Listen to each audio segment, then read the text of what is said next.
أعوذ بالله من الشيطان الرجيم.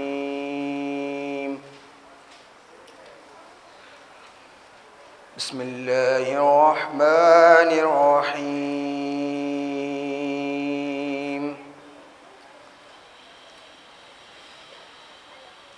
يا أيها الذين آمنوا لا تقدموا بين يدي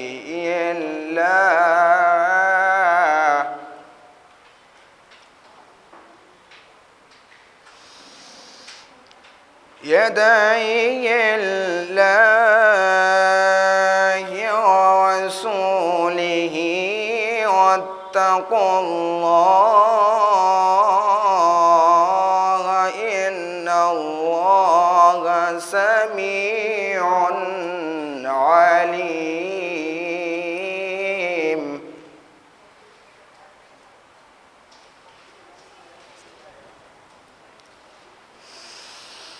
يا أيها الذين آمنوا لا ترفعوا أصواتكم فوق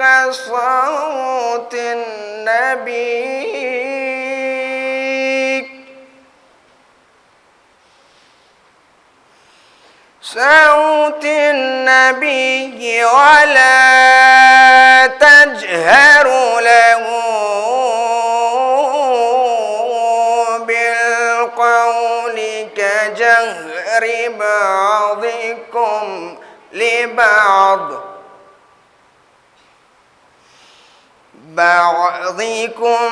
لبعض أن تحبط أعمالكم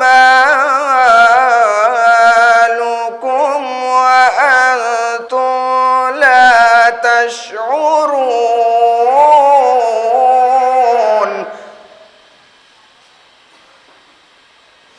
أن تحبط أعمالكم وأنتم لا تشعرون. صدق الله العلي العظيم. اللهم صل على محمد وآل محمد. صلوات محمد وآل محمد.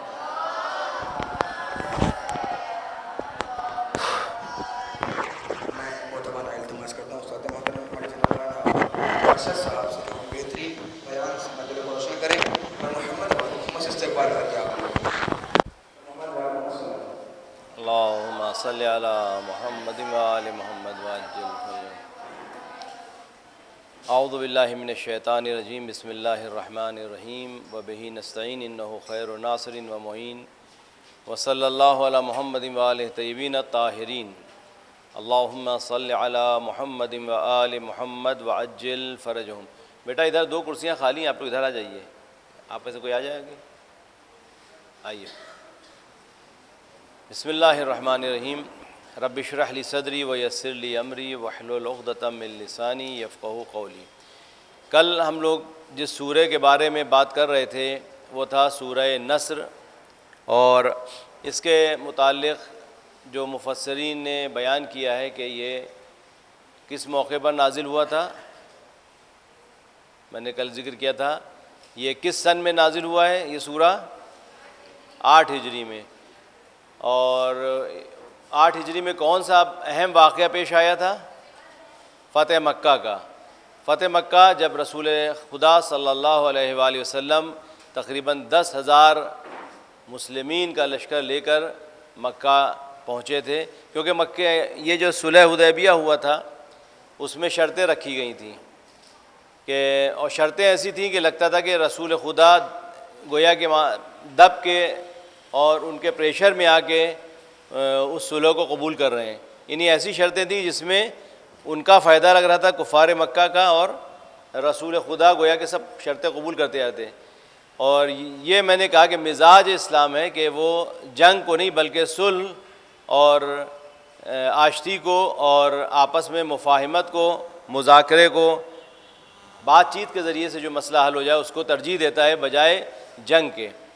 تو اس میں مثلا شرط یہ تھی کہ اگر آپ کا کوئی بھی مسلمان کفار مکہ اس کو گرفتار کر لیں گے تو اس کو نہیں چھوڑیں گے، اور اگر میرا کوئی آپ کے پاس جائے گا تو آپ کو چھوڑنا پڑے گا۔ تو بظاہر یہ شرط ایسی ہے کہ لگ رہا ہے کہ رسول خدا ان کی شرطوں کو مان رہے ہیں، دب رہے ہیں، ان سے دب کر سلو کر رہے ہیں۔ بعض اصحاب نے کہا بھی کہ آج رسالت میں مجھے وہ شک ہوا کہ مثلاً کہ اس طرح سے شرطوں کو کیوں قبول کر رہے ہیں، جبکہ مصلحت کو نہیں جانتے تھے۔ صرف اللہ جانتا ہے اور رسول خدا جانتے ہیں، ائمہ معصومین جانتے ہیں کہ مصلحت کیا ہے، کب جنگ کرنا ہے اور کب صلح کرنا ہے۔ صلح کا مسئلہ جب آتا ہے تو بہت سے لوگوں کے ایمان ڈگمگا جاتے ہیں، جیسے رسول خدا نے صلح حدیبیہ کیا، اسی طرح سے امام حسن علیہ السلام نے صلح کیا۔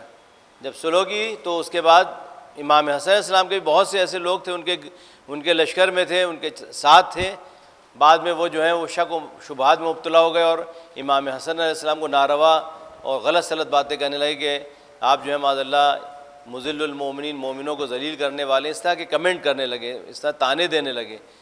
تو لوگوں کو یہ نہیں سمجھ میں آتا کہ جب ہمارا رہبر، ہمارا رہنما، رسول، امام جو اسٹیپ لے رہے ہیں، جو قدم اٹھا رہے ہیں، اس میں کوئی نہ کوئی مصلحت ہے، کیونکہ یہ اپنی طرف سے نہیں لیتے، جو بھی اسٹیپ اٹھاتے ہیں، جو بھی قدم اٹھاتے ہیں وہ خدا کی طرف سے ہوتا ہے۔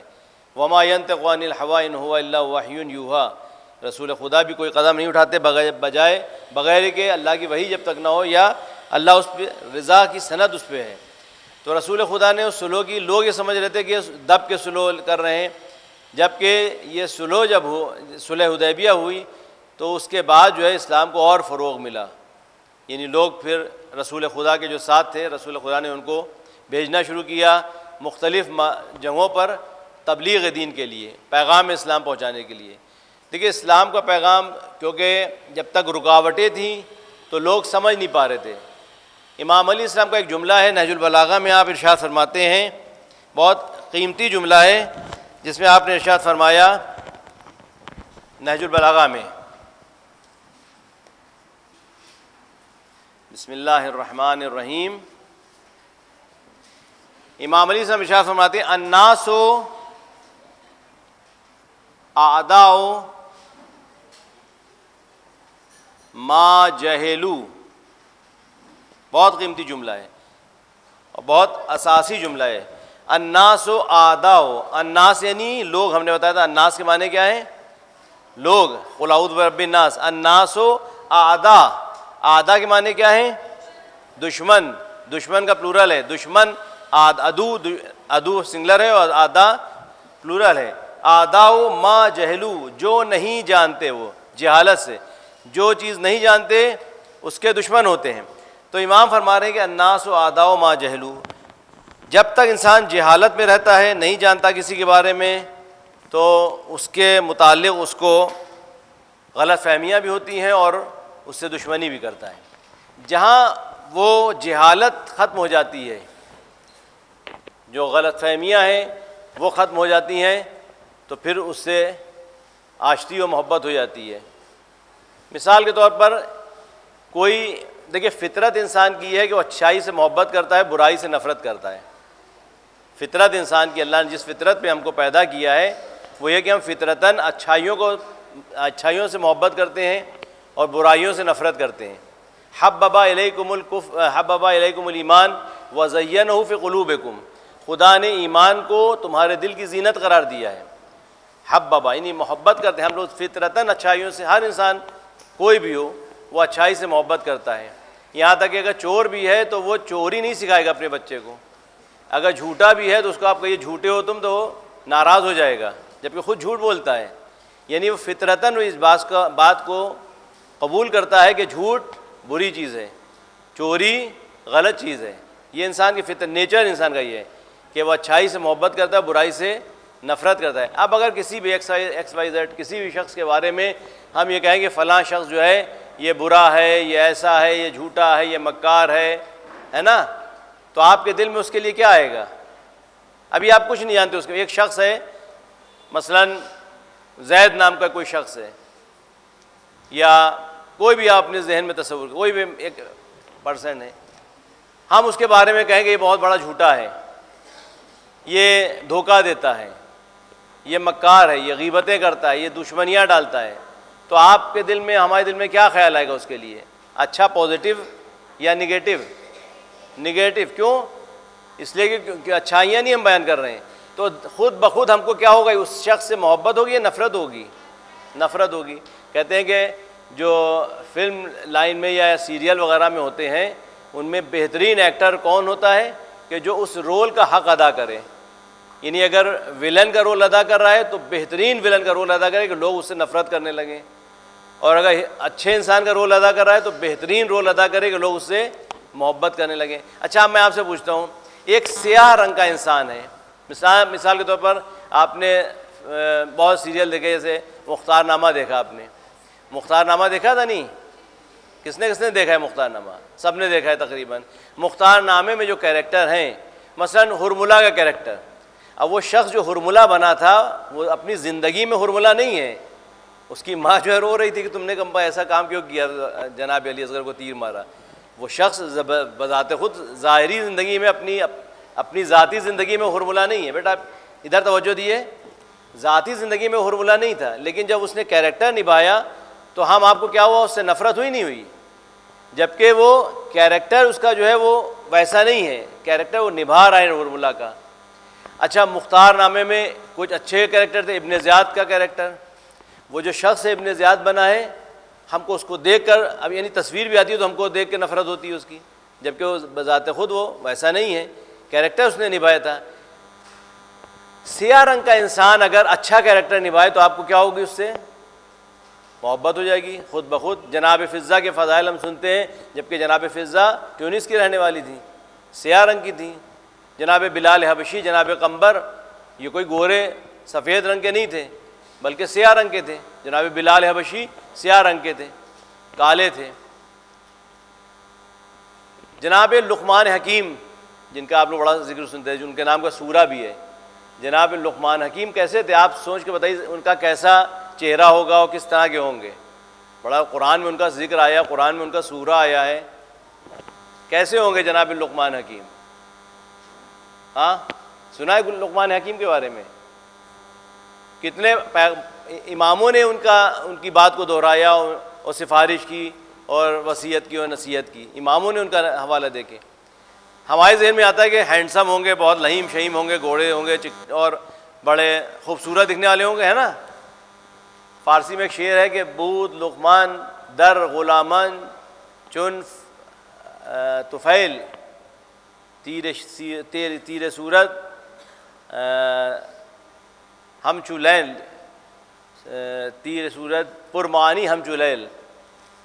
بود لقمان در غلامان چون طفیل، فارسی میں ایک شعر ہے ان کے لیے کہا گیا ہے کہ لقمان حکیم غلاموں میں غلام تھے. لقمان حکیم کوئی آزاد نہیں، غلام تھے. بود لقمان در غلامان چون طفیل، غلاموں میں بھی یہ طفیلی تھے. طفیلی کسے کہتے ہیں؟ آپ لوگ جب جاتے ہیں کبھی مال وغیرہ جاتے ہوں گے تو وہاں لکھا رہتا ہے buy one get one free, ہے نا؟ Buy one get one free. یہ وہ ان میں سے، یعنی اگر غلام آپ خریدنے جائیں تو ان کو کوئی خریدنا نہیں پسند کرتا تھا. اتنے سیاہ رنگ کے پستاخت، شکل سے دیکھیے تو لگے گا نہیں یہ لقمان ہو گیا. اگر ہمارے سامنے لقمان آ جائے، ہم ان کو مطابقت دیں قرآن کے سورے سے کہ قرآن کا سورہ ان کے نام آیا ہے اور یہ لقمان ہے، تو ہم جو ہے ان کو شکل دیکھ کے سوچیں گے یہ لقمان ہے. تو بود لقمان در غلامان چون طفیل، غلاموں میں بھی یہ طفیلی تھے، یعنی کوئی خریدنا چاہتا تھا تو ان کو نہیں خریدا تھا، یہ گفٹ مل جاتے تھے فری میں. تیر سورج پرمانی ہم چلیل، اتنا سیاہ رنگ تھا ان کا، اتنے کالے تھے کہ جیسے رات، تاریک رات. تو اگر ہم ان کی شکل دیکھیں تو ہم کو ہو سکتا ہے ان کی شکل دیکھ کے ہم کو رغبت نہ ہو، لیکن جو ان کے فضائل بیان کیے ہیں، ان کی حکمتیں بیان کی ہیں، لقمان حکیم کہا گیا ہے. حکیم کسے کہتے ہیں؟ حکمت والا، وژڈم رکھنے والا. یعنی بات جو ان کی تھی حکیمانہ تھی. غلام تھے، سیاہ رنگ کے تھے، لیکن ان کی باتیں ایسی تھیں کہ ائمہ معصومین نے بھی کوٹ کی ہیں. قرآن میں ان کا سورہ آیا ہے پورا. تو ہم شکل سے اگر دیکھیں تو ان سے ہم کو شاید اتنی دلچسپی نہ ہو، لیکن کیریکٹر سے ہم کو محبت ہو گئی. لیکن اسی کے برخلاف قرآن میں سے ابو جہل کا، ابو لہب کا ہم نے سورہ پڑھا. ابو لہب یہ خوبصورت آدمی تھا، چہرہ گورا کے مطلب اس کے رخسار جو تھے سرخ رنگ کے تھے، خوبصورت تھا، لیکن کیا تھا؟ کیریکٹر خراب تھا. تو اگر ہم شکل سے دیکھیں تو شاید لقمان یہ ابو لہب کے سامنے اگر بلال حبشی کو رکھیں تو بلال حبشی کی طرف ظاہری طور پہ ہم کو محبت نہ ہو، اس کے چہرے کو دیکھ کے محبت ہو جائے. لیکن جب کیریکٹر سامنے آتا ہے تو پھر ہم کو نفرت ہونے لگتی ہے، چاہے جتنا بھی خوبصورت کیوں نہ ہو. یہ آپ لوگ سیریل وغیرہ میں مشاہدہ کرتے ہیں کہ ہم کو اس کیریکٹر سے محبت ہو جاتی ہے، چاہے وہ سیاہ رنگ کا کیوں نہ ہو. اچھا کیریکٹر نبھا رہا ہے تو اس سیاہ رنگ کے کیریکٹر سے محبت ہو جاتی ہے، اور اگر برا کیریکٹر نبھا رہا ہو تو اس چاہے وہ خوبصورت چہرہ کیوں نہ ہو نفرت ہونے لگتی ہے. ہوتی ہے نہیں ہوتی ہے؟ یہ کیا؟ یہ فطرت ہے ہماری، یہ نیچر ہے ہمارا. ہم نیچر سے فطرت سے محبت کرتے ہیں، اچھائیوں سے محبت کرتے ہیں. اب جو بھی اچھا ہے چاہے وہ جس شکل کا ہو، شروع میں چاہے اس سے رغبت نہ ہو لیکن بعد میں اس سے محبت ہو جاتی ہے کیونکہ اس کا کیریکٹر اچھا ہے. فطرت ہماری ہے جو ہے وہ برائیوں سے نفرت کرتی ہے، لہٰذا اگر اچھی شکل کا بھی ہے تو پھر ہم کو اس سے نفرت ہونے لگتی ہے کیونکہ وہ کیریکٹر اس کا خراب ہے. تو فطرت انسان کی جو ہے، نیچر ہے انسان کا، تو وہ انسان نیچر سے محبت کرتا ہے. تو یہی صورتحال یہاں پر بھی ہے کہ رسول خدا صلی اللہ علیہ وسلم، اللہم صلی اللہ محمد و آل محمد، آپ کے خلاف بہت پروپیگنڈے کیے جاتے تھے، بہت تبلیغات کی گئی کہ یہ ایسے ہیں، یہ جادو کر دیتے ہیں اور یہ اس طرح کے ہیں، لیکن جھوٹا نہیں کہہ پائے کیونکہ خود ہی ٹائٹل دیا تھا کہ آپ صادق ہیں، امین ہیں، امانت دار ہیں، صادق ہیں. تو ان کے خلاف کیا کیا؟ الناس اعداء ما جہلوا. یہی عام طور پہ ہوتا ہے، میڈیا بھی کرتا ہے، اکثر یہی ہوتا ہے کہ جو خبریں پھیلائی جاتی ہیں کسی شخص کی شخصیت کو ختم کرنے کے لیے. ایک دیکھیے بہت بڑا فرق ہوتا ہے، ایک ہوتا ہے شخص، ایک ہوتی ہے اس کی شخصیت. شخص اور دوسرا ہے شخصیت. فرق کیا ہے دونوں میں؟ شخص میں اور شخصیت میں کیا فرق ہے؟ آپ لوگ سمجھیں شخص اور شخصیت میں فرق کیا ہے؟ شخص یعنی کوئی انسان ہے، اس کو کہیں گے شخص. شخصیت کیا ہے اس کی؟ یعنی اس کا اسٹیٹس، اس کا رتبہ، اس کا جو لوگوں کے دل میں عزت ہے، اس کو کہتے ہیں شخصیت. اچھا، اگر کسی شخص کو قتل کر دیا جائے وہ زیادہ سنگین جرم ہے یا کسی کی شخصیت کو ختم کر دیا جائے؟ کیوں؟ شخصیت کو ختم کر دینا زیادہ سنگین جرم ہے جبکہ وہ زندہ ہے. لیکن اگر شخصیت کو کسی نہیں کہتے، کیریکٹر ایسیسینیشن، یہاں پر شخص کا ایسیسینیشن اور یہاں پر شخصیت کا، کیریکٹر کا ایسیسینیشن. فرق کیا ہو جائے گا دونوں میں؟ اگر کسی شخص کو قتل کیا تو لوگوں کی سمپیتھی اور لوگوں کی ہمدردی آپ کے ساتھ رہے گی. یعنی کسی کا قتل کر، بیچارے کو مار دیا، بتاؤ اچھا خاصا انسان تھا، اس کو بے گناہ کو قتل کر دیا ہے نا. لیکن اگر شخصیت کو کسی کو قتل کر دیا، وہ جیتے جی اس کو جو ہے لوگ نفرت کی نگاہ سے دیکھنے لگیں گے، برا کہنے لگیں گے. تو جب ہم کسی کے بارے میں غلط بیانی کرتے ہیں لہٰذا ہم کو دھیان رکھنا چاہیے کسی کا شخصیت کا ایسیسینیشن نہ کریں، کیریکٹر ایسیسینیشن نہ کریں.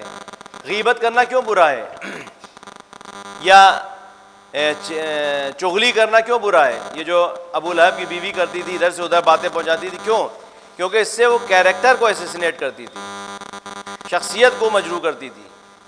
کوفے والوں میں اور شام والوں میں کیا فرق تھا؟ کوفے والے جناب زینب کو بھی جانتے تھے، سید سجاد کو بھی جانتے تھے، امام حسین السلام کو بھی جانتے تھے، لیکن شام والوں کو بچپن سے ایسے پروان چڑھایا گیا کہ ان کے دل میں نفرت اہل بیت کی بھری ہوئی تھی. لہٰذا جب یہ قافلہ کربلا سے شام پہنچا ہے تو بہت سے ایسے لوگ تھے شام والے جو آ کر سید سجاد کو برا بھلا کہہ رہے تھے، اچھا ہوا تمہارے ساتھ معاذ اللہ ایسا ہوا، اس طرح سے جرأت کر رہے تھے اور اس طرح سے گستاخی کر رہے تھے کہ بہت اچھا ہوا تمہارے ساتھ ایسا ہوا اور تمہیں قتل کیا گیا اور تم کو اسیر بنایا گیا. تو وہاں پر سید سجاد نے اپنے کو بتانا شروع کیا کہ ہم کون ہیں. کہا اے شخص تو نے قرآن پڑھا ہے؟ اس نے کہا پڑھا ہے. کہا تو نے قرآن میں سورہ حلطہ پڑھا؟ کہا پڑھا ہے. کہا آیت تطہیر پڑھی ہے تو نے؟ کہا ہاں وہ پڑھی ہے. آیت مباہلہ پڑھی ہے. کہا یہ تم کیوں ذکر کر رہے ہو؟ تو امام نے کیا فرمایا کہ یہ ساری سورے اور یہ ساری آیتیں یہ ہمارے گھر آنے کے ہم لوگ کے لیے نازل ہوئی ہیں. یعنی وہ نہیں جانتا تھا کہ کون ہے، یعنی شخصیت سے واقف نہیں تھا، شخصیت کو اتنا مجروح کر دیا تھا، اتنا ختم کر دیا تھا کہ لوگ نفرت کر رہے تھے ان سے، اہل بیت سے. لیکن جب شخصیت سے واقف ہوئے تو توبہ کرنے لگے اور معافی مانگنے لگے. آپ لوگ کو ایک واقعہ یاد ہوگا امام حسن علیہ السلام کا، کہ جب آپ نے ایک شخص کو جو آپ کو برا بھلا کہہ رہا تھا مدینے میں، وہ آیا تھا شام سے، ہے نا، شام سے آیا تھا، وہ امام حسن علیہ السلام کو بہت برا بھلا کہنے لگا. تو امام نے اس کے جواب میں کیا کیا؟ برائی کا جواب برائی سے دیا یا اچھائی سے دیا؟ کیا کیا تھا؟ آپ لوگوں نے سب نے سنا ہے واقعہ، کوئی بتائے گا کیا واقعہ تھا؟ کون بتائے گا؟ جی احسن. تم اس کو گھر لے گئے اپنے اور کہا کہ تم ہمارے گھر میں رہو، تم باہر کے لگتے ہو، کیونکہ لہجے سے معلوم ہے. تو آپ بمبئی جائیے تو آپ پتہ چل جائے گا کہ لکھنؤ والے ہیں، بمبئی والا کوئی یہاں آئے گا تو ہم پتہ لگا لیں گے، یہ لہجے سے معلوم ہو جاتا ہے کہ کہاں باہر کا کوئی ہے. تو امام حسن نے فرمایا کہ تو باہر کا لگتا ہے، لہذا میرا گھر حاضر ہے، دسترخوان حاضر ہے، جب تک تو چاہے رہے، جو تجھے ضرورت ہو سب. اس نے اخلاق امام حسن کو دیکھا. بچپن سے اس نے سنا تھا کہ امام حسن السلام بد اخلاق ہیں، بچپن سے سنا تھا کہ اہل بیت علیہ السلام جو برے ہیں، ان کو جو پرورش دی گئی تھی. تو شخصیت کو مجروح کیا جا رہا تھا، شخصیت کو مجروح کیا جا رہا تھا. ما جہلو، لوگوں کو جاہل بنایا جا رہا تھا اہل بیت کے متعلق. اہل بیت جو ہیں برے ہیں معاذ اللہ. امام علیہ السلام پہ لعنتیں ہوتی ہوئیں، 70 سال تک 70,000 ممبروں سے لعنت ہوئی، برا کہا گیا امام علیہ السلام کو. سوچئے کیا ہوا تھا، لوگ نہیں جانتے تھے، ان کو جاہل بنایا گیا تھا. جب جہالت ہوتی ہے تو نفرت ہوتی ہے، لیکن جب جہالت ختم ہو جاتی ہے تو وہی نفرت محبت میں بدل جاتی ہے. تو امام حسن السلام نے اس کو کیا کیا، اپنے گھر لے گئے. تو اب یہاں پر دیکھیں نتیجہ نکلتا ہے. جو کہتے ہیں کہ ہم لوگ قرآن میں اور اہل نہج البلاغہ میں علوم موجود ہیں. آپ لوگوں نے میتھمیٹکس کا ایک فارمولہ پڑھا ہوگا والا، بچے فوراً متوجہ ہو جاتے ہیں. اس کو مٹا دوں میں، واضح ہو گیا. یہ ایک فارمولہ ہے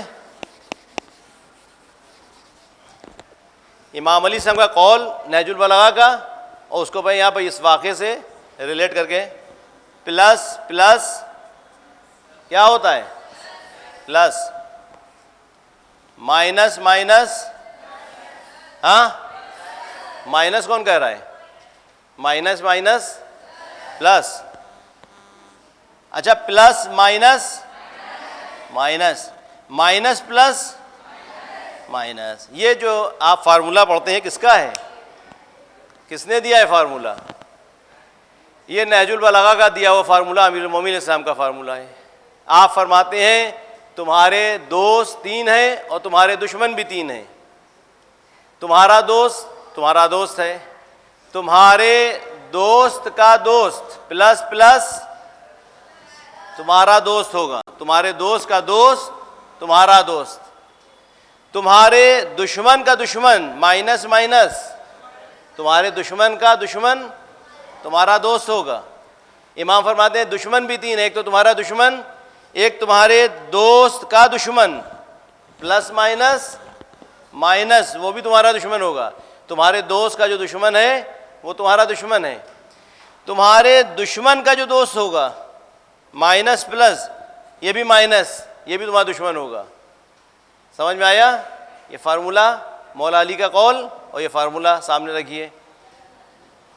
اب آئیے یہاں پہ نتیجہ نکالتے ہیں. امام حسن علیہ السلام کے پاس جو وہ شخص آیا تھا امام کو برا بھلا کر رہا تھا، وہ کیا تھا، مائنس تھا یا پلس تھا؟ جب آیا تھا تو مائنس تھا یا پلس تھا؟ مائنس تھا، دشمن تھا. لیکن گیا کیا، پلس بن کے گیا. تو امام فرماتے ہیں تمہارے دوست کا جو دوست ہوگا وہ بھی تمہارا دوست ہوگا. بچپن سے لے کے اس نے اہل بیت کے خلاف، امام حسن کے خلاف برا بھلا سنا اور نفرت اس کے دل میں پروان چڑھ رہی تھی. جب شام پلٹ کر گیا ہوگا تو اس کے جو دوست ہوں گے وہ بھی لامحالہ امام حسن کے دوست بن گئے ہیں. اگر امام حسن علیہ السلام وہاں پر ریئیکٹ کرتے اور نفرت سے اس کا جواب دیتے، یعنی جو برائی وہ کر رہا تھا، جو برا کہہ رہا تھا امام کو، اگر وہ بھی امام حسن بھی وہی کرنے لگتے، اس کو برا بھلا کہنے لگتے اور اپنے اخلاق کو نہ ظاہر کرتے، اس سے بدتمیزی سے بات کرنے لگتے، تو کیا ہوتا؟ وہ دشمنی ویسے ہی دشمنی بنی رہتی، جب پلٹ کر جاتا تو وہ دشمن بن کے جاتا، اور اس کے جو دوست تھے وہ بھی دشمن بنے رہتے۔ تو امام حسن علیہ السلام نے اپنے حسن اخلاق سے، اچھے کیریکٹر سے، اچھے اپنے انداز سے، گفتگو سے اس کو دوست بنا لیا۔ جب وہ گیا کہنے لگا مولا میں تو آپ کے بارے میں کیا سن کر آیا تھا، لیکن آپ کا کیریکٹر دیکھ کر، آپ کا کردار دیکھ کر میں بالکل بدل گیا اور میں آپ کا دوست بن کر جا رہا ہوں۔ تو اب بتائیے اگر امام حسن اس کو پلٹ کر جواب دیتے وہ بہتر رہتا، یا یہ کہ اس کے ساتھ سامنے آپ نے اچھے اخلاق کا مظاہرہ کیا، وہ اچھا تھا؟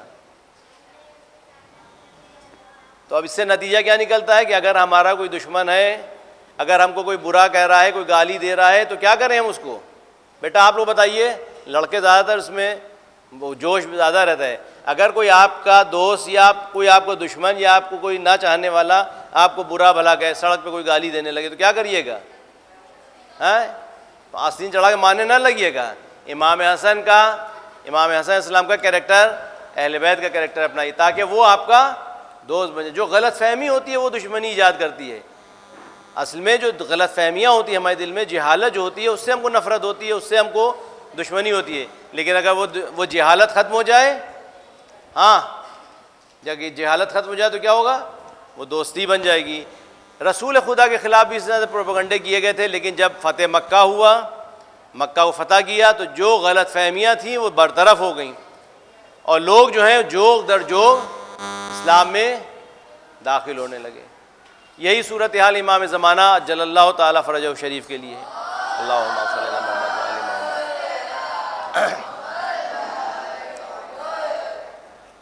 ظہور سے متعلق آیت جو ہے، کسی کو معلوم ہے کون سی آیت ظہور امام زمانہ سے متعلق ہے؟ وعد اللہ الذین آمنوا منکم وعملوا الصالحات لیستخلفنہم فی الارض کما استخلف الذین من قبلہم وَلَيُمَكِّنَنَّ لَهُمْ دِينَهُمُ الَّذِي ارْتَضَىٰ لَهُمْ وَلَيُبَدِّلَنَّهُم مِّن بَعْدِ خَوْفِهِمْ أَمْنًا يَعْبُدُونَنِي لَا يُشْرِكُونَ بِي شَيْئًا وَمَن كَفَرَ بَعْدَ ذَلِكَ فَأُولَٰئِكَ هُمُ الْفَاسِقُونَ۔ یہ سورہ نور کی آیت ہے، سورہ نور۔ وعد اللہ الذین، ابھی میں بتا دوں، ریفرنس دوں گا میں، شاید سورہ نور جہاں تک میرا خیال ہے سورہ نور کی آیت ہے۔ اللہ نے وعدہ کیا الذین آمنوا منکم وعملوا الصالحات، مومنوں سے، آمنوا منکم وعملوا، دیکھیے آمنوا وعملوا الصالحات، ہمیشہ ہم نے کہا ایمان و عمل صالح کا، عمل صالح کے بارے میں کہا کہ عمل صالح کسے کہتے ہیں؟ اچھا عمل کسے کہتے ہیں؟ عمل صالح کس عمل کو کہتے ہیں؟ 3 شرطیں ہیں عمل صالح کے لیے۔ پہلی شرط یہ ہے کہ وہ عمل جو ہے جو ہم انجام دے رہے ہیں، جو فعل ہم انجام دے رہے ہیں، وہ اس کی نیت پاک ہو، اللہ کے لیے ہو۔ عمل صالح اس عمل کو کہتے ہیں عمل صالح، اچھا عمل۔ یہ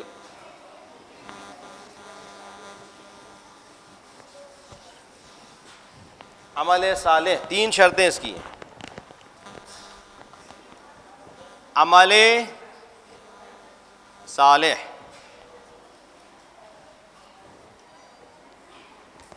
نیت پاک ہو۔ پہلی شرط کیا ہے عمل صالح کی؟ نیت ہماری پاک ہونا چاہیے، اللہ کے لیے ہم کریں، وہ عمل صالح ہے، شیطان کے لیے نہیں۔ دوسرا، خود وہ عمل جو ہے وہ ریاکاری نہ ہو، دکھاوا نہ ہو، دکھاوا نہ ہو، جس کو کہتے ہیں ریاکاری، ریاکاری نہ ہو۔ اور تیسرا، منت گزاری، یعنی احسان جتانا۔ منت گزاری نہ، شاید آپ کے لیے ٹف، احسان جتانا، یہ نہ ہونا چاہیے۔ 3 چیزیں۔ ایک عمل صالح وہ ہوتا ہے جو نیک نیت کے ساتھ انجام دیا جائے، اللہ کی رضا کے لیے اور اللہ کو خوش کرنے کے لیے۔ دوسرا، ریاکاری، دکھاوا نہ ہو اس کام میں، چاہے وہ کوئی بھی کام انجام دے رہے ہیں دکھاوا نہ ہو، اللہ کے لیے کوئی کام انجام دے رہے ہیں تو اس میں دکھاوا نہ ہونا چاہیے۔ اور تیسرا ہے کہ احسان نہ جتائیں، اگر ہم نے کسی کے ساتھ نیکی کی ہے تو ہم اس کو ذلیل نہ کریں، احسان نہ جتائیں۔ تو عمل صالح اس کو کہتے ہیں. آمنوا منکم وعملوا الصالحات, اللہ نے وعدہ کیا ہے کن سے؟ الذین آمنوا منکم وعملوا الصالحات, تم میں سے جو ایمان لائے ہیں اور عمل صالح انجام دیے ہیں. کیا وعدہ کیا ہے؟ لَيَسْتَخْلِفَنَّهُمْ فِي الْأَرْضِ, ان کو زمین پر ارض جو ہے عربی میں جو ارض ہے وہ انگلش کا ارتھ ہے. ارض ضاد کا تلفظ جو ہے سب سے ٹف تلفظ ہے عربی کا, یعنی حتیٰ کہ عرب زبان لوگ جو ہیں وہ بھی ضاد کے تلفظ میں غلطی کرتے ہیں. یہاں پر ایک محلہ ہے, ایک ایریا ہے جس کا نام ہے, جہاں پہ غار والی کربلا کہلاتی, کیا اس کا نام ہے؟ نہیں, غار والی کربلا جہاں پر واقع ہے اس جگہ کو کیا کہتے ہیں, اس ایریے کو؟ ہاں کیا کہتے ہیں؟ کھدرا. اب یہ دیکھ کھدرا سب کی زبان پہ کھدرا ہے, وہ دراصل کھدرا نہیں ہے, وہ ہے خضرا. جزیرہ خضرا ہم لوگ کہتے ہیں, جزیرہ خضرا ہریالی. کھدرا کیونکہ ضاد کا تلفظ سب سے زیادہ ٹف ہے عربی کا. یا تو کہتے کوئی کہتا ہے ولدالین, کوئی کہتا ہے ولدزالین, دونوں ہی رانگ ہے. نہ دالین ہے, دال ہے, نہ زالین ہے. اس کا تلفظ جو آپ لوگوں نے تجوید جو پڑھے ہوئے ہوں گے اس میں, اس کا اگزامپل یہ دیتے ہیں ہم کہ ایک لگن میں پانی لیجئے. لگن جو ہے لگن, وہ اس میں آپ پانی لیں, پانی جو ہے زبان سمجھ لیے, پانی جو ہے وہ زبان, اور لگن جو ہے وہ دانتوں کا اسٹرکچر, آپ کے اوپر کے دانتوں کا اسٹرکچر, یوں یہ آپ کے اوپر کے دانت, اور پانی جو ہے وہ زبان کا کام کرے گی. اب اس کو آپ یوں ہلائیے, اس لگن کو یوں ہلائیے, تو کیا ہوگا؟ پانی جو ہے کبھی یوں جائے گا کبھی یوں جائے گا. یہ ہے ذات کا تلفظ. رسول خدا صلی اللہ علیہ وآلہ وسلم ارشاد فرماتے ہیں, اللہم صلی علی محمد وآل محمد, آپ فرماتے ہیں کہ انا افصح من نطق بالضاد, سب سے بہترین تلفظ جو ذات کا کیا ہے وہ میں نے کیا ہے, یعنی رسول خدا فرما رہے ہیں. عرب زبان بھی اس میں غلطی کرتے ہیں. تو یہ ہے خضرا. نوابین اس بات کا خیال رکھیں ہر روضے کو مناسب جگہ پہ رکھیں. یہ گومتی ندی کے کنارے رکھا ہے کیونکہ جو اصل سرداب امام زمانہ ہے وہ بھی دجلہ کے قریب ہے, تو اس کو بھی ندی کے قریب رکھا ہے. اور یہاں پر بھی اس ایریے میں بھی اہل سنت حضرات زیادہ ہیں, وہاں پر بھی اہل سنت حضرات خضرا میں جہاں پہ سرداب ہے وہاں پہ زیادہ ہیں. تو ہر چیز کا لحاظ رکھتے ہوئے, تو یہ خضرا ہے, کھدرا نہیں ہے. تو اب جو ہے لَيَسْتَخْلِفَنَّهُمْ فِي الْأَرْضِ, ارض کی بات چل رہی تھی. ارض جو ہے وہ عربی کا ارض, انگلش کا ارتھ. ارتھ کس کو کہتے ہیں؟ ایک خطے زمین کو, ایک ٹکڑے کو کہتے ہیں, یا پوری زمین کو, پورے گلوب کو کہتے ہیں؟ پورے گلوب کو کہتے ہیں. اللہ کہہ رہا ہے کہ پوری زمین پر ہم اپنا خلیفہ مقرر کریں گے, جانشین بنائیں گے. لَيَسْتَخْلِفَنَّهُمْ فِي الْأَرْضِ كَمَا اسْتَخْلَفَ الَّذِينَ مِن قَبْلِهِمْ, جیسے پہلے والوں کو ہم نے خلافت عطا کی, لیکن پہلے والوں کو پوری زمین پر نہیں ملی, پوری زمین پر دی جائے گی. اللہ کے بارڈر نہیں ہے, پوری زمین پر. وَلَيُمَكِّنَنَّ لَهُمْ دِينَهُمُ الَّذِي ارْتَضَىٰ لَهُمْ, اور ان کے لیے اس دین کو آسان کر دیں گے جس سے وہ راضی ہے. کون سا دین سے راضی ہے؟ اللہ نے غدیر خم میں کیا کہا تھا؟ آیت نازل ہوئی تھی, الْيَوْمَ أَكْمَلْتُ لَكُمْ دِينَكُمْ وَأَتْمَمْتُ عَلَيْكُمْ نِعْمَتِي وَرَضَيْتُ لَكُمُ الْإِسْلَامَ دِينًا. راضی ہو گیا تمہارے دین اسلام سے, یعنی اب تک مکمل نہیں تھا, اب مکمل ہو گیا. ولایت علی ابن ابی طالب کا جب اعلان ہوا تو دین مکمل ہو گیا. اور اللہ فرما رہا ہے کہ اس آیت میں کہ ہم اس دین کو آسان کر دیں گے.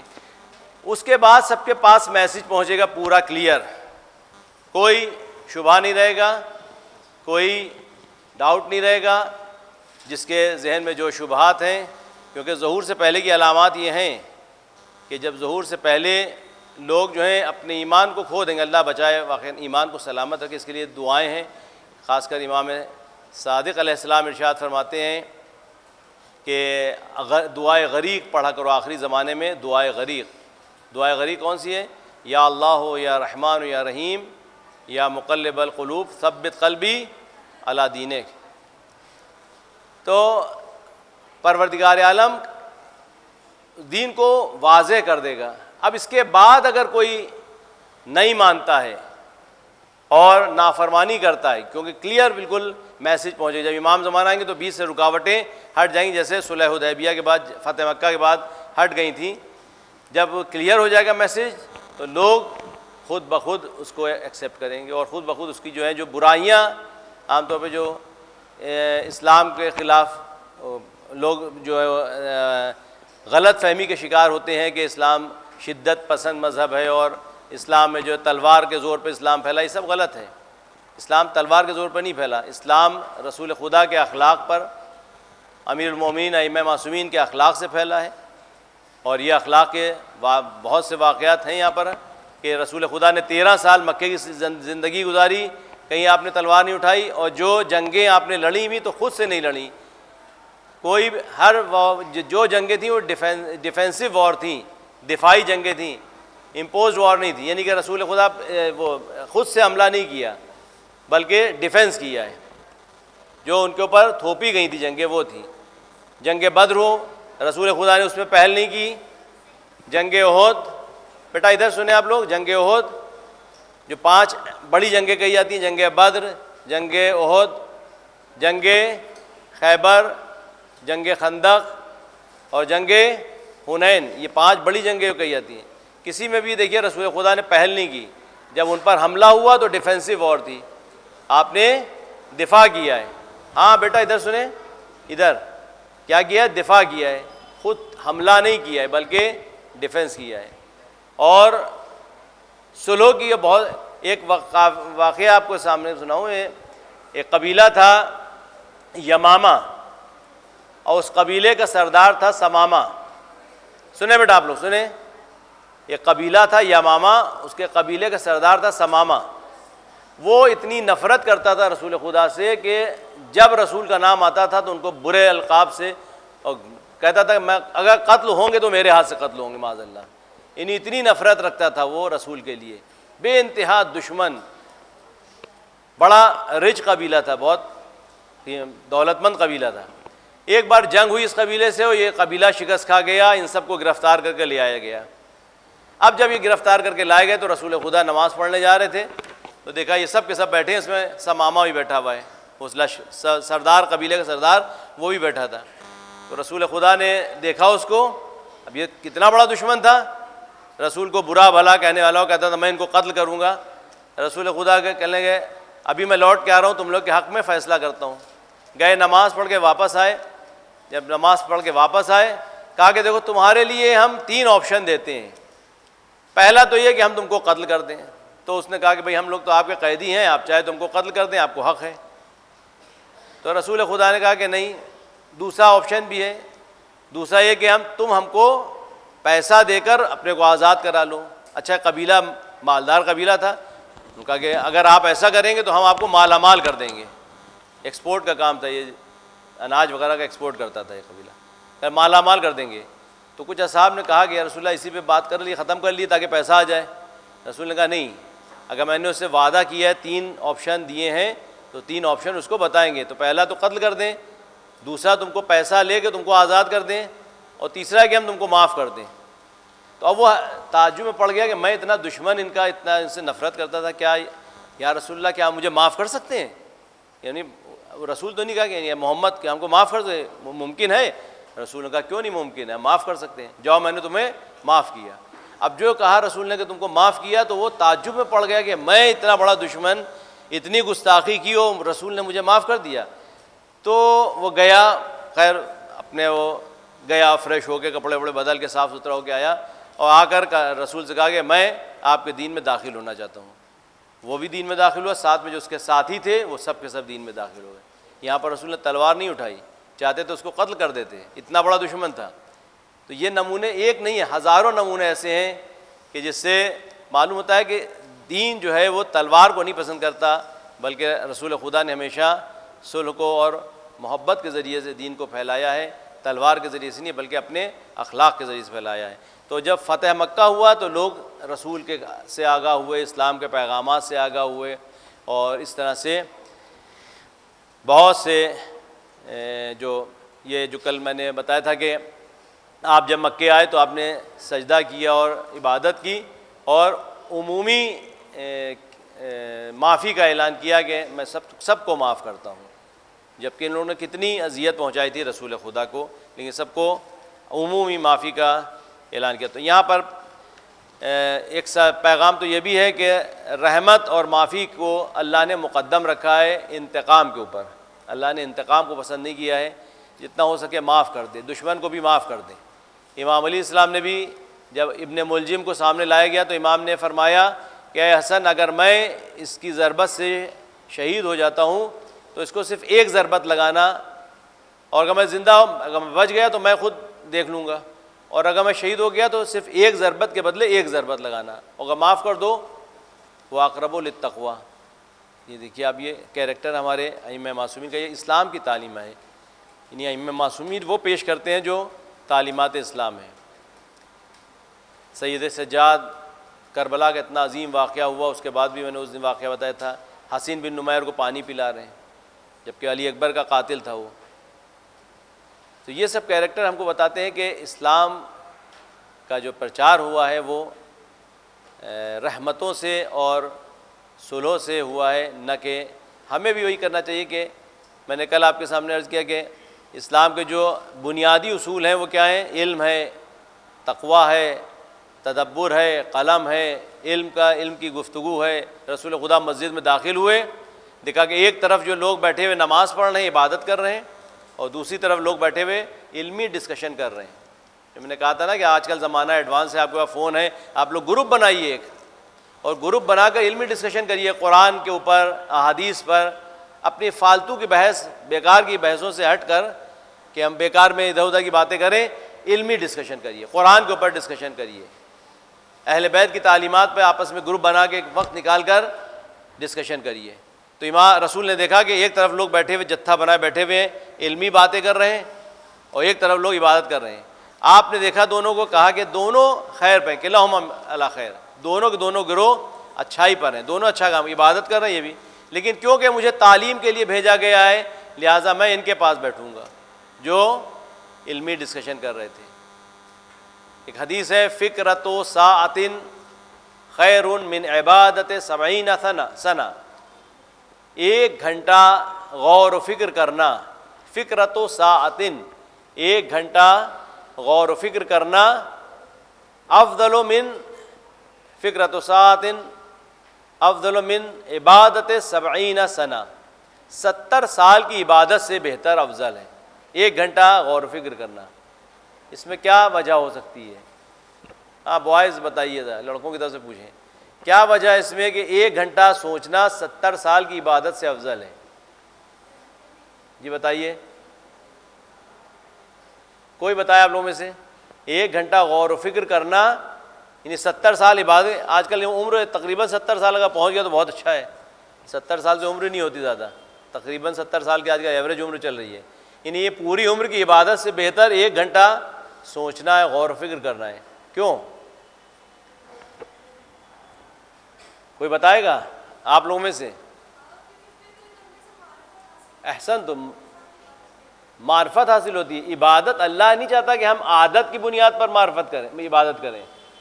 عادت کی بنیاد پر عبادت کرنے کا مطلب ہے کہ ہم روزانہ ایک پارہ پڑھتے ہیں، تو آج ہم چھوٹ گیا پارہ، اب ہم اپنے مہمان جو آئے تو اس کو ہم لعنت برآمد کریں، کم وقت اس کی وجہ سے آج میں پورا قرآن کا پارہ نہیں پڑھ پایا، روز نماز شب پڑھتا تھا لیکن یہ آج جو آگے میرے مہمان تو ان کی وجہ سے آج میری نماز شب چھوٹ گئی۔ یہ عادت کی عبادت ہے، یہ نہیں چھوٹ گئی تو اس لیے ہم پریشان ہو رہے ہیں، جبکہ ہمارے مولا کا کیا کردار ہے؟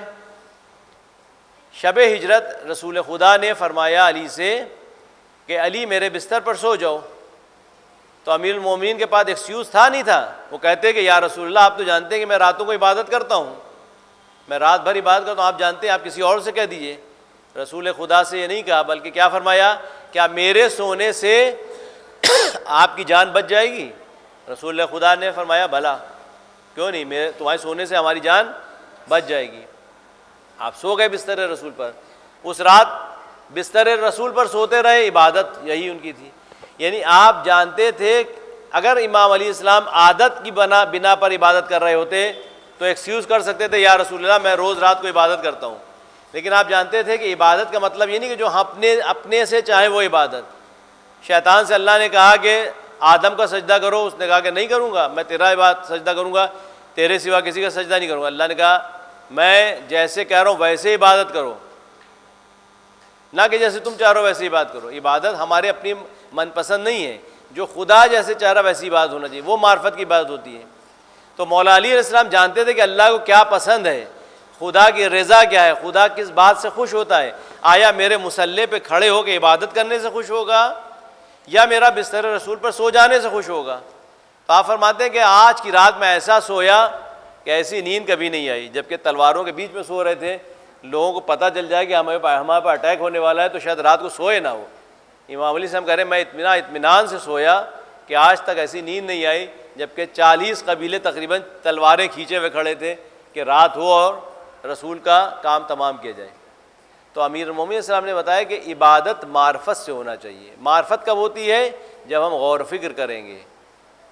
الذین یتفکرون فی خلق السماوات والارض، جو لوگ وعلی جنوبہم یتفکرون فی خلق السماوات الذین یذکرون اللہ قیاما وقعودا وعلی جنوبہم ویتفکرون فی خلق السماوات والارض ربنا ما خلقت ھذا باطلا، جو لوگ کروٹیں لیتے ہوئے اللہ کا ذکر کرتے ہیں، کھڑے ہوں بیٹھے ہوں اللہ کا ذکر کرتے ہیں، اور آسمان کو دیکھ کر کہتے ہیں اللہ ربنا ما خلقت ھذا باطلا، پروردگار تو نے یہ چاند ستارے یہ آسمان، امام زین العابدین صاحب گھنٹوں بیٹھ کر دیکھا کرتے تھے آسمانوں کو، اور فرماتے تھے کہ آسمان اس کے اندر کیا گہرائیاں ہیں، کیا اللہ کی نشانیاں ہیں۔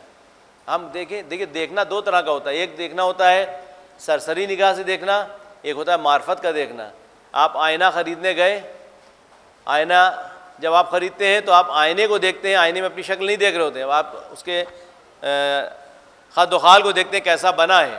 لیکن جب آپ کنگھی کرنے جاتے ہیں، اپنے کو آپ دیکھنے جاتے ہیں، منہ دھونے جاتے ہیں، تو پھر ہم اس وقت آئینے کو نہیں دیکھتے بلکہ اپنا چہرہ دیکھ رہے ہوتے ہیں۔ تو ہم دیکھ کس نگاہ سے رہے ہیں کائنات کو؟ ایک بار ہم سیر و تفریح کے لیے پہاڑوں پر گئے تو پہاڑوں کے حسن و جمال کو دیکھ رہے ہیں، لیکن ایک بار ہم دیکھ رہے ہیں کہ ان عظیم پہاڑوں، ان خوبصورت جنگلوں اور باغات کا بنانے والا کتنا حسین ہوگا۔ تو ہمیں معرفت کی نگاہ سے دیکھنا چاہیے ہر چیز کو، عبرت کی نگاہ سے دیکھنا چاہیے، تبھی ہم کو معرفت ہوگی۔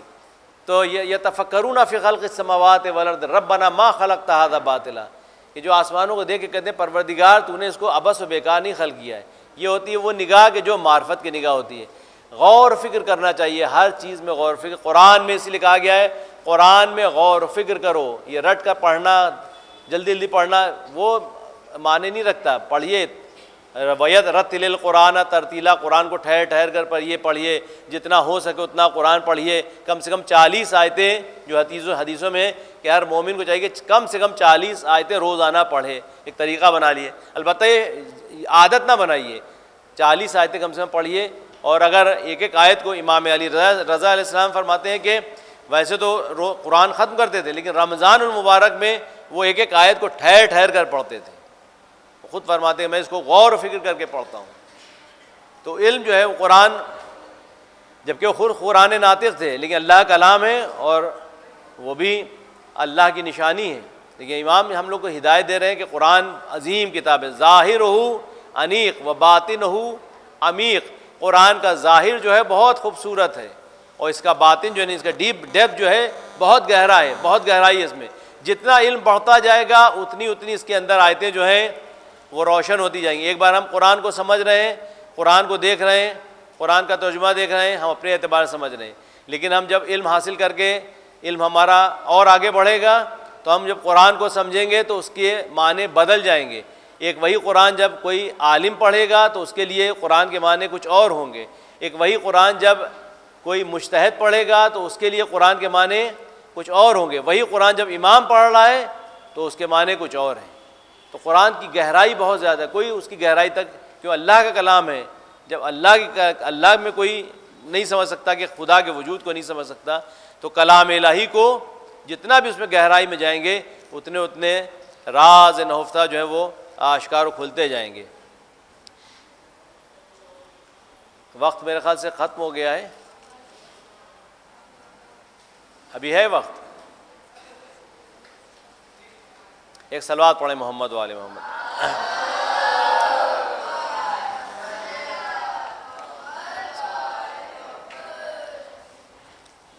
فتح مکہ کے بعد آپ سے اللہ نے فرمایا فسبح بحمد ربک، تسبیح کرو اپنے رب کے نام سے اور استغفار کرو۔ استغفار ہم نے بتایا تھا استغفار کیوں ہوتا ہے، یا تو فتح اور کامیابی کی خوشی میں استغفار کرو، تاکہ انسان جب کامیابی حاصل کرتا ہے تو غرور آ جاتا ہے، تو غرور نہ آئے، فتح و کامیابی کی خوشی میں استغفار کرو۔ دوسرا ہے کہ غرور سے بچنے کے لیے استغفار کرو۔ تیسرا یہ کہ ملت کے لیے استغفار کرو، اور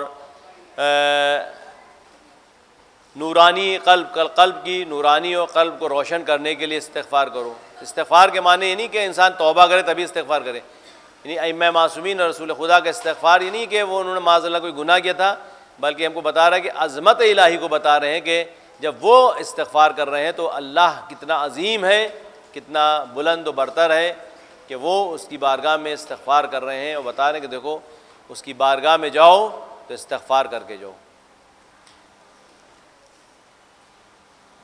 جب بھی کوئی کامیابی ملے خدا کا شکر ادا کریے۔ تسبیح کے معنی ہے کہ اللہ کا شکر ادا کریے، سجدہ شکر ادا کریے کہ اللہ تو نے ہم کو کامیاب کیا۔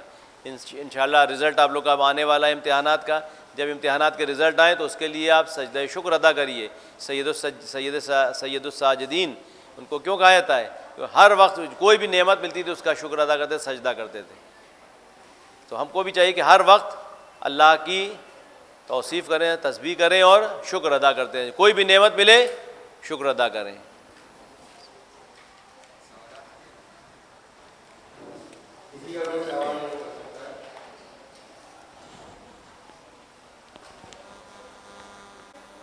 وعلیکم السلام۔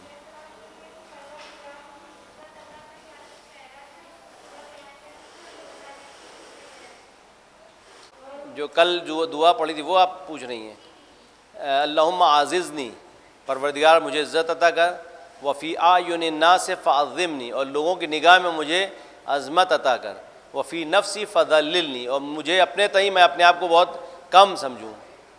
یہ چوتھے امام کی دعا ہے۔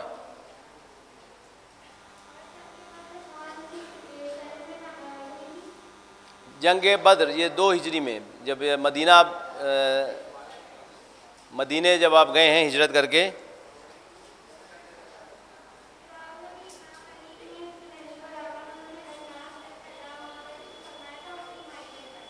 الناس اعداء، آپ خود بتائیے الناس کے معنی کیا ہیں؟ میں نے سورہ ناس میں بتایا تھا، ناس یعنی لوگ، الناس اعداء، اعداء کے معنی دشمن، الناس اعداء، لوگ دشمن ہیں، ما جہلو، اس کے جو نہیں جانتے، یعنی جس چیز کو نہیں جانتے اس کے دشمن ہوتے ہیں، جب جان جاتے ہیں دشمنی ختم ہو جاتی ہے۔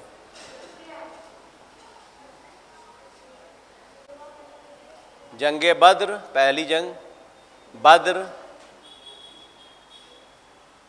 احد دوسری جنگ، جنگ بدر، جنگ احد،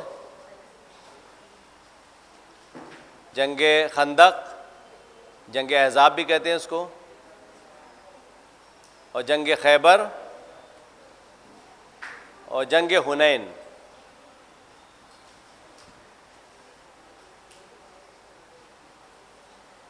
بدر، احد، خندق، خیبر، حنین۔ دو سوال آتے ہیں جس میں سے ایک پوچھ کیا ہے سورہ آج جنگوں کے نام بتاتے ہیں جی دوسرا سوال یہ ہے کہ سورہ نصر کے پیغامات جو بچے تھے جی، تقریباً پیغامات جو ہیں وہ اس میں ہیں تو بہت زیادہ، لیکن جو اہم پیغام تھے ہم نے بتا دیے ہیں۔ ایک تو یہی کہ کامیابی جو ہے وہ اللہ کی طرف سے ملتی ہے، نصرت و کامیابی، اور جب اللہ بھی اسی کی مدد کرتا ہے جو اس کی مدد کرتا ہے، جو خدا کی مدد کرتا ہے۔ خدا کی مدد یعنی دین خدا کی مدد کرتا ہے۔ اور جب کامیابی مل جائے تو ہم کو شکر ادا کرنا چاہیے اور غرور نہ کرنا چاہیے، استغفار کرنا چاہیے، تسبیح کرنا چاہیے، عبادت کرنا چاہیے۔ یہ ایک پیغام تھا۔ اذا جاء نصر اللہ، نصرت جو ہے کامیابی صرف اللہ کی طرف سے ہوتی ہے۔ اللہ کی مدد اگر شامل حال ہے تو آپ کے پاس چاہے وہ کم کیوں نہ ہو، فرقہ چھوٹا عدد میں کم کیوں نہ ہو، وہ غالب آ جاتا ہے۔ کم من فئۃ قلیلۃ غلبت فئۃ کثیرہ باذن اللہ، چھوٹے چھوٹے گروہ بڑے گروہ پہ کامیاب ہو گئے اللہ کی مدد سے۔ اور جب فتح و کامیابی مل جائے تو استغفار کرے، غرور نہ کرے، اور جب اللہ کی مدد آتی ہے تو پھر وہ جو راستے بند ہوتے ہیں تو وہ کھل جاتے ہیں اور لوگ جو ہیں پیغام سے واقف ہوتے ہیں، اسلام کی تعلیمات سے واقف ہوتے ہیں۔ اللہ اپنے دین کے مددگاروں کی مدد کرتا ہے، حتیٰ کہ نبی جو ہیں وہ بھی تسبیح کرتے ہیں اور استغفار کرتے ہیں۔ اللہ توبہ قبول کرنے، بہت توبہ قبول کرنے والا، یہ بھی ایک پیغام ہے۔ انہ کان توابا، کان توابا یعنی کنٹینیوسلی، یعنی وہ مستقل کا توبہ قبول کر پسند کرتا ہے توبہ کرنے والوں کو۔ یعنی اگر انسان سے گناہ ہر انسان سے ہوتا ہے، کوئی معصوم نہیں ہے سوائے ان معصوم ہستیوں کے۔ اگر ہم سے کوئی گناہ ہو، البتہ بہت سے ہمارے علماء ایسے گزرے ہیں کہ جنہوں نے کوئی گناہ نہیں کیا۔ یہاں پہ وقت نہیں ہے ورنہ ہم کچھ واقعات آپ کے سامنے بتاتے ہیں۔ ہمیں اس بات پر فخر ہے کہ ہمارے جو علماء مجتہدین ہیں وہ گناہ نہیں کرتے، معصومین کی تو بات الگ ہے۔ آج تک مطلب انہوں نے کوئی ایسا کام بھی نہیں کیا کہ جو خلاف ہے۔ بہت سے لوگوں نے مکروہات تک انجام نہیں دیے، بہت سے ایسے علماء ہیں کہ مکروہ کام انجام نہیں دیا، حرام و واجب تو چھوڑیے، مکروہ کام انجام نہیں دیا۔ یہ میری ماں کا سوال ہے کہ روزے میں بال کاٹنا چاہیے اور کیا سر میں مہندی لگا سکتے ہیں اور روزے میں برش کرنا چاہیے؟ بال کٹوا سکتے ہیں، مہندی لگا سکتے ہیں، تیل لگا سکتے ہیں، برش کرنے کے لیے کر سکتے ہیں، بس اس بات کا دھیان رہے کہ مسواک ہو یا ٹوتھ برش ہو، اس کا جو وہ پیسٹ ہے وہ حلق کے اندر نہ جائے، آپ اس کو جو ہے گلے کے اندر نہ اترے، وہ حلق کے اندر اترے گا تو اس سے روزہ باطل ہو جائے گا، ورنہ کرنے میں کوئی حرج نہیں ہے، مکروہ ہے، پہلے کر لیں، سحری کے وقت کر لیں۔ کسی کا کوئی سوال؟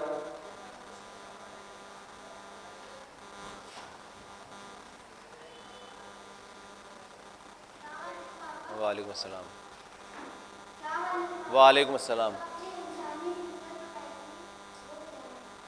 انسانی فطرت، نیچر انسان کا، انسان نیچر وائز جو ہے وہ اچھائیوں سے محبت کرتا ہے، برائیوں سے نفرت کرتا ہے۔ آپ کیا کسی جھوٹے کو آپ اچھا کہیں گے؟ جھوٹے کو جھوٹ بولنا اچھا ہے برا ہے؟ کیوں؟ آپ کس نے سکھایا آپ کو؟ بچپن میں آپ سے، اب یہ ہوتا ہے بچپن میں، دیکھیے بچے جو ہوتے ہیں وہ ہمیشہ سچ بولتے ہیں، یہ ہم لوگ اس کو جھوٹا بنا دیتے ہیں۔ بچہ جو ہے کوئی گھر پہ جائے گا، جاؤ جا کے کہہ دو کہ ابا گھر پہ نہیں ہے، اب وہ جا کے کیا کہے گا؟ ابا کہہ رہے ہیں کہ ابا گھر پہ نہیں ہے۔ وہ فطرتاً سچ بولتا ہے، وہ سچ پسند کرتا ہے، لیکن جب دیکھتا ہے ماحول ایسا ہے کہ ہمارے ابا بھی جھوٹ بول رہے ہیں، ہمارے اماں بھی جھوٹ بول رہے ہیں، بھائی بہن بھی جھوٹ بول رہے ہیں، تو وہ سمجھتا ہے کہ جھوٹ اچھی چیز ہے، وہ جھوٹ کو ایکسیپٹ نہیں کرتا، جھوٹ کو سمجھتا ہے کہ اچھائی ہے تب وہ ایکسیپٹ کرتا ہے، وہ جھوٹ کو اچھا سمجھ کے قبول کرتا ہے، ورنہ بچہ جو ہے وہ فطرتاً ہر چیز اچھی چیز کو پسند کرتا ہے۔ رسول خدا صلی اللہ علیہ وسلم فرماتے ہیں بچوں کی 5 چیزیں ہم کو بہت پسند ہیں۔ ایک تو یہ کہ بناتے ہیں بگاڑ دیتے ہیں، کوئی بھی چیز بنائیں گے وہ بگاڑ دیں گے، ذخیرہ نہیں کرتے، کل کے لیے وہ ذخیرہ اندوزی نہیں کرتے، اللہ پہ بھروسہ رہتا ہے کہ اب ابھی ہے وہ سب ختم کر کے فرصت کرتے ہیں۔ مٹی سے کھیلتے ہیں، مٹی بہت پسند ہوتی ہے، روتے بہت ہیں، روتے بہت ہیں بچے، اور اپنے دل میں دشمنی نہیں رکھتے۔ ابھی آپ سے لڑیں گے، آپس میں دیکھا 2 بچے لڑ لیں اور کل کو دوست ہو گئے، تو کینہ و نفرت اپنے دل میں نہیں رکھتے۔ یہ بچوں کی صفات جو ہے رسول خدا کو بہت پسند تھیں۔ کسی کا کوئی سوال؟ کسی بار میں پوچھا تھا کہ جو ہم نوٹس بنا رہے ہیں کیا اس کے مارکس ایڈ ہوں گے اور اگر کوئی پرائز ملے گا تو آپ نوٹ بنائیے، اس کا کوئی پرائز دیجیے۔ ہر کام کو للہ کے معنی ہے کہ آپ چاہے وہ زبان سے نہ کہیں، دل میں نیت ہونا چاہیے کہ ہم یہ پروردگار تیری خوشی کے لیے کر رہے ہیں۔ کوئی ایسا کام پرہیز کریں ہر کام سے، کیونکہ جب یہ ہم کوئی کام کرنے لگتے ہیں تو ہم کو دل میں خیال آتا ہے کہ پروردگار اس سے ناراض تو نہیں ہوگا، تو اگر یہ خیال آ رہا ہے تو فوراً اس کام کو چھوڑ دیں، اگر ناراضی کا، تو آپ کا عبادت میں آلریڈی وہ بدل جائے گا۔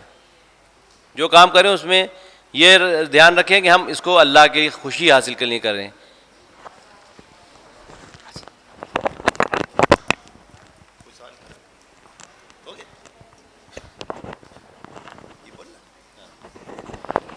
بسم اللہ الرحمن الرحیم۔ میں اپنی طرف سے اور تمام اراکین ادارہ مقصد حسینی کی طرف سے حجت الاسلام والمسلمین مولانا ارشد حسین صاحب قبلہ کا تہ دل سے شکر گزار ہوں کہ انہوں نے انتہائی مصروفیت کے باوجود اسکول کی بھی ذمہ داری ہے، یونٹی میں بھی آپ کی، آپ جانتے ہیں، اس کے علاوہ نماز کی، تبلیغات کی، اور اس میں آپ نے وقت نکالا اور قرآن کی تفسیر کے سلسلے میں آپ نے بہت بہترین انداز میں، آسان انداز میں روشنی ڈالی، جس کے گواہ آپ سب خود ہیں بچے یہ. لہٰذا پروردگار عالم سے دعا ہے پروردگار عالم آپ کی توفیقات میں اضافہ فرمائے اور زیادہ سے زیادہ ہم سب کو استفادہ کرنے کی توفیق برحمت فرمائے. اور انشاءاللہ سال آئندہ بھی ہم امیدوار ہیں کہ انشاءاللہ آپ وقت نکالیں گے، اور وقت نکالنے کے ساتھ ساتھ انشاءاللہ تعالی اور آپ سب ان سے دوبارہ استفادہ کریں گے. آپ سچ بتائیں، آپ امام زمانہ کو گواہ کر کے جن بچوں کو بہتر طور کے اوپر درس سمجھ میں آیا تو سب بلند آواز سے درود بھیجے، محمد و آل محمد.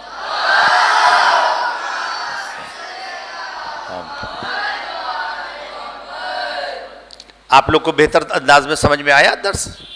اگر سمجھ میں آیا سب کے بہتر انداز میں تو ہاتھ اٹھائیں آپ لوگ. ٹھیک ہے، اگر کچھ سوالات تھے آپ کے تو وہ سوالات کا جوابات بھی دیے گئے، اور انشاءاللہ آئندہ بھی سوالات کے جواب دیے جائیں گے انشاءاللہ.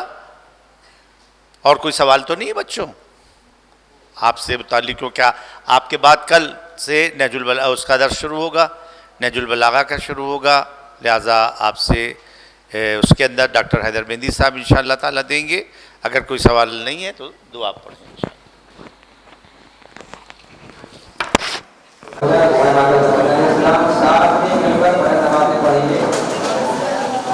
بسم اللہ